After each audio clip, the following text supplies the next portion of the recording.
ఉగాది తెలుగు సంవత్సరం ఆరంభమయ్యే రోజు. తెలుగువారంతా ఎంతో సంతోషంగా జరుపుకునే పండుగ ఇది. ఆ రోజున ఉగాది పచ్చడి సేవించడంతో పాటు ఏడాదిలో తమకు ఎలాంటి ఫలితాలు ఎదురవుతాయో పంచాంగంలో తెలుసుకుంటారు. దాని ప్రకారం తమకు కలిగే నష్టాల నుంచి తప్పించుకోవడానికి ప్రయత్నాలు చేస్తారు.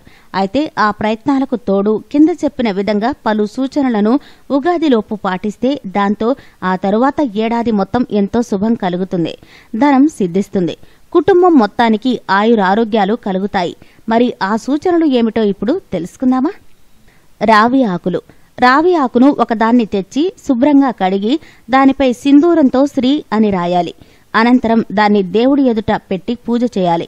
ఆ తరువాత ఆ ఆకును తీసుకుని మగవారు అయితే పర్సులో, ఆడవారు అయితే హ్యాండ్ బ్యాగ్లో పెట్టుకోవాలి. దీంతో అంతా శుభమే కలుగుతుంది. అష్ట ఐశ్వర్యాలు సిద్ధిస్తాయి. ఏ పని తలపెట్టినా అందులో విజయం సాధిస్తారు. ఆకస్మిక ధనలాభం కలుగుతుంది. బియ్యం. 1 కిలో బియ్యాన్ని శివాలయానికి తీసుకెళ్లి పూజ చేయాలి. అందులో నుంచి గుప్పెడు బియ్యాన్ని ఇంటికి తెచ్చుకోవాలి. ఇంట్లో డబ్బులు ఉంచే చోట ఆ బియ్యాన్ని పెట్టాలి. ఇలా చేయడం వల్ల ఆర్థిక సమస్యలు పోతాయి. లక్ష్మీ పూజ. ఉగాది రోజున లక్ష్మీదేవిని, లక్ష్మీ యంత్రాన్ని పూజించాలి. మరుసటి రోజున ఆ యంత్రాన్ని బీరువాలో పెట్టాలి. దీంతో ధనలాభం కలుగుతుంది, ఇతర సమస్యలు పోతాయి, అంతా శుభమే కలుగుతుంది. గాజులు. లక్ష్మీదేవి ఎదుట ఎర్ర గాజులను పెట్టి పూజ చేశాక మహిళలు వాటిని ధరించాలి. దీంతో కుటుంబంలో ఉండే వారందరికీ మంచి జరుగుతుంది, ధనలాభం కలుగుతుంది. గవ్వలు.